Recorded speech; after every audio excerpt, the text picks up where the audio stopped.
नमस्कार साथियों, bike groupie channel पर फिर से आप लोगों को और एक नए वीडियो में स्वागत है। उम्मीद है दोस्तों आप लोग खुश होंगे, मस्त होंगे और मज़े में भी होंगे। आज फिर हमने बॉलीवुड से जुड़ी हुई और एक कहानी को आपके सामने लाने की कोशिश की है। टाइटल और थंबनेल देखकर आप समझ गए होंगे इस वीडियो में हम किसको लाए हैं। इस वीडियो के बारे में हम जानेंगे। वीडियो को आप लोग बिना स्किप किए देखते रहिएगा ताकि इस गायकी के बारे में आपको जानकारी मिल जानी जाएगी टोटली। तो चलिए ज़्यादा देर ना करते हुए हम इस वीडियो को शुरू करने जा रहे हैं।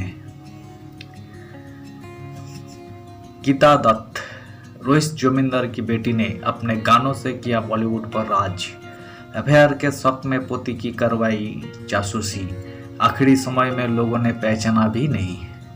बॉलीवुड के दर्द भरे गीतों से लेकर चंचल और मस्ती भरे गाने गाने वाली गीता दत्त का जीवन शादी के बाद काफ़ी दर्द भरा रहा। बाबूजी धीरे चलना, जाने कहाँ मेरा जिगर गया जी, जाने क्या तूने कही मेरी जान मुझे, जानना कहो, तदबीर से बिखरी हुई तकदीर बना ले, आंखों ही आंखों में इशारा हो गया और जा जा जा बेवफा जैसे बेहतरीन गाने गीता दत्त की आवाज़ में अमर हो गए। गीता दत्त का असली नाम गीता घोष राय चौधरी था।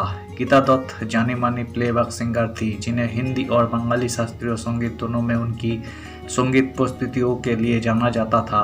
उसके गाने बाबूजी धीरे चलना, पिया ऐसी जियो में समय गया रे और ये लो मेरी हरी पिया जैसे गानों की लोग आज भी गुनगुनाते हैं। गीता दत्त ने अपने करियर में कुल 1417 गाना गाए। उनका जीवन विभाजन पूर्व भारत के एक अनोखे गांव से शुरू होकर बॉलीवुड की ग्लैमरस दुनिया तक का है। उनकी जिंदगी की कहानी प्रतिभा और त्रासदी की कहानी है। आज हम गीता दत्त के जीवन और करियर के बारे में जानेंगे। एक ऐसी गायिका जिनकी आवाज़ ने लाखों लोगों के दिलों पर अमिट छाप छोड़ी। गीता दत्त का जन्म 23 नवंबर 1930 को बांग्लादेश के फरीदाबाद जिले में हुआ था। गीता ब्रिटिश भारत के एक धनी जमींदार परिवार से थी। उनके कुछ साल उनके ग्रामीण परिवेश की सुंदरता और शांति में बीते। हालांकि उनके जीवन में बदलाव की बयार तब आई जब उनका परिवार 1940 में अपनी पैतृक भूमि और संपत्ति को पीछे छोड़कर कोलकाता और फिर असम में शिफ्ट हो गया। किस फिल्म में मिला था पहला ब्रेक? साल 1942 में परिवार ने एक और बड़ा कदम उठाया और वो सपनों के शहर बॉम्बे आ गई। गीता दत्त 12 वर्षों की थी और उन्होंने बंगाली हाई स्कूल में अपनी शिक्षा जारी रखी। मुंबई में ही उन्हें संगीत की दुनिया के प्रति अपना प्यार मिला। गीता की बेहतरीन सिंगिंग टैलेंट काफ़ी समय तक छिपा नहीं रहा। उन्हें के हनुमान प्रसाद मेंटर के तौर पर मिले जिन्होंने उन्हें गायन की कला में मार्गदर्शन और ट्रेनिंग दी। साल 1946 उनके लिए बड़ा ब्रेक लेकर आया जब उन्हें प्रसाद के साथ संगीत निर्देशक के रूप में पौराणिक फिल्म भक्त प्रहलाद में गाने का मौका दिया गया। 16 साल की उम्र में उन्होंने अपने मधुर गायन करियर की शुरुआत करते हुए 2 गाने गाए थे।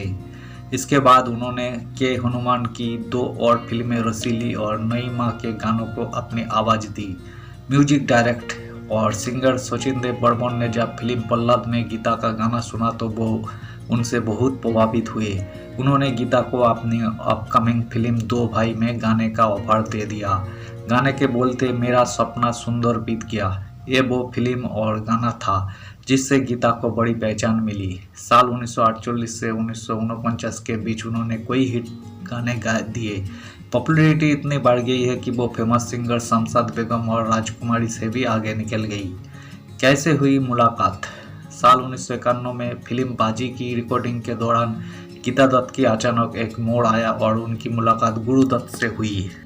फिल्म बाजी में देव आनंद ने काम किया था। इस फिल्म के गाने को गीता ने अपनी आवाज़ दी थी। इसी फिल्म के जरिए गुरु दत्त ने डायरेक्टोरियल डेब्यू किया था।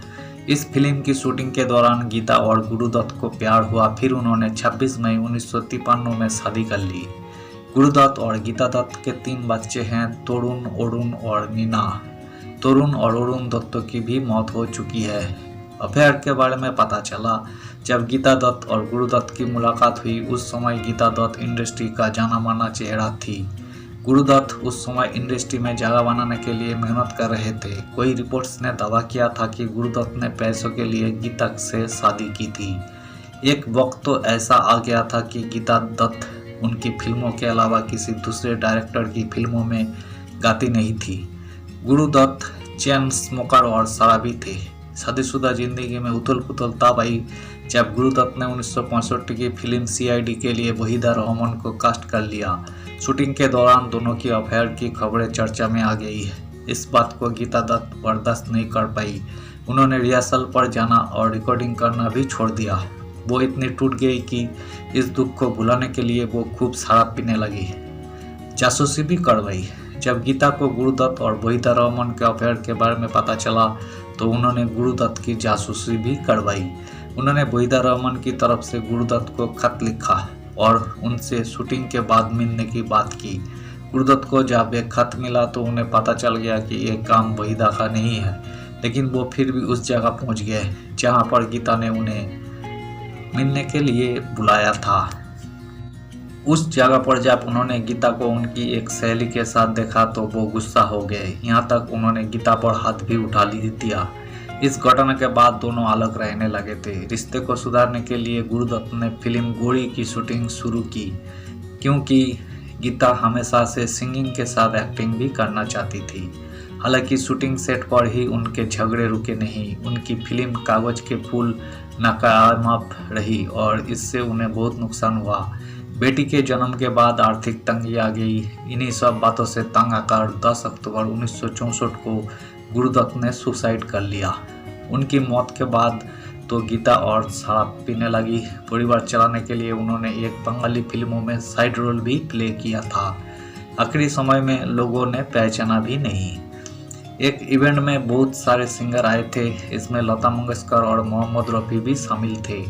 लता मंगेशकर जब मंच पर आई तो दर्शकों ने उनके गानों का भरपूर तालियों से स्वागत किया। वही जब गीता मंच पर आई तो दर्शकों ने उन्हें पहचान तक नहीं पाए, क्योंकि गीता की लिंगेसी उस भीड़ को पता नहीं थी। वही एक वक्त ऐसा भी आया जब गीता की याददाश्त पूरी तरह से चली गई थी और वही अपने बच्चों को भी नहीं पहचान पाती थी। आखिरकार 41 साल की उम्र में उन्होंने 20 जुलाई 1972 को दुनिया को अलविदा कह दिया। धन्यवाद दोस्तों। आज की वीडियो में हमने बॉलीवुड एक्टर रहे और सिंगर भी रहे गीता दत्त के बारे में आपको एक किस्से को आपके सामने लाने की कोशिश की है। उम्मीद है दोस्तों वीडियो को आपको अच्छी लगी होगी। वीडियो अच्छी लगी है तो प्लीज़ एक लाइक कर दीजिएगा। चैनल पे अगर आप नए आए हैं तो प्लीज़ एक सब्सक्राइब कर दीजिएगा और इस वीडियो में आप कमेंट भी कर सकते हैं। कमेंट बॉक्स खुला है, आप कमेंट कीजिए, हम आपका कमेंट का रिप्लाई देंगे। उम्मीद है दोस्तों आप लोग हमें जरूर सपोर्ट करेंगे। हम ऐसे ही बॉलीवुड से जुड़ी हुई किस्से कहानी को आपके सामने हमेशा ऐसे ही लाते रहेंगे अगर आप लोग सपोर्ट करते हैं तो आज के लिए इतना ही। फिर से कोई नए वीडियो लेकर आएंगे आपके सामने ऐसे ही किसी बॉलीवुड से जुड़ी किस्से और कहानी को लेकर। धन्यवाद।